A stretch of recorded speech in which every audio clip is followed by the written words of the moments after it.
কক্সবাজার সমুদ্র সৈকতের নাজিরের টেক মোহনা মঙ্গলবার সাগরের বড় ঢেউ ও তীব্র স্রোতের কবলে পড়ে ডুবে যায় নিউজিল্যান্ডের একটি পরিবারের নৌযান আইল্যান্ড গার্ল। নৌযানটি ডুবে যেতে দেখে দ্রুত ছুটে যান স্থানীয় জেলেরা, উদ্ধার করেন পরিবারের 3 সদস্যকে। তবে সাগরে নিখোঁজ হন কিশোর আলবার্ট।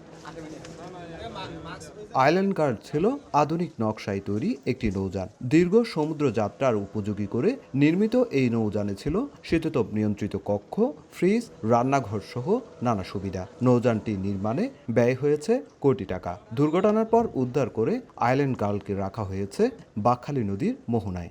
ওই বরাবর কি মানে গুলাম মাঝে যাই রে, তারপর দেখি তো বুড়িয়ান লারে কি দিয়ে ফুল জোয়ার মাঝে ইয়ান সাইড দিয়ে উল দিগি একখানে মিকে মিকে মানে দুনিয়া একে তো কি বুটটা পানির মতো ডুবে গেছে।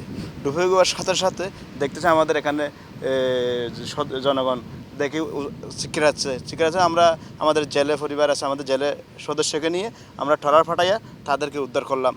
উদ্ধার হওয়া নিউজিল্যান্ডের নাগরিক এডওয়ার্ড বেলা ও রাফেলকে দেওয়া হয়েছে প্রাথমিক চিকিৎসা। তবে 24 ঘন্টা পেরিয়ে গেলেও সন্ধান মেলেনি এডওয়ার্ড ও বেলার 16 বছর বয়সী ছেলে আলবার্টে। তাকে উদ্ধারে সাগরের তল্লাশি চালাচ্ছে নৌবাহিনীর জাহাজ শাপলা। তার সঙ্গে যোগ দিয়েছে জেলা প্রশাসনের বীজকর্মী, ফায়ার সার্ভিস ও কোস্টগার্ড। ওই নিখোঁজ ব্যক্তির সন্ধানে আমরা গতকাল থেকে সোনাদিয়া, মহেশখালী সব জায়গায় তল্লাশি চালিয়েছি এবং আমাদেরও এখনও উদ্ধার অভিযান চলমান রয়েছে। এক্সারসাইজ করার সময় মোহনায় গিয়ে ঢেউয়ের কবলে পড়ে একটা বোট ডুবে যাওয়াতে বিদেশি নাগরিক 4 জনেই পানিতে পড়ে যায় এবং সমুদ্রের মধ্যে সেখান থেকে স্থানীয় লোকজন তাদেরকে উদ্ধার করে। এর মধ্যে 3 জনকে উদ্ধার করা হয়, একজন এখনও নিখোঁজ রয়েছেন।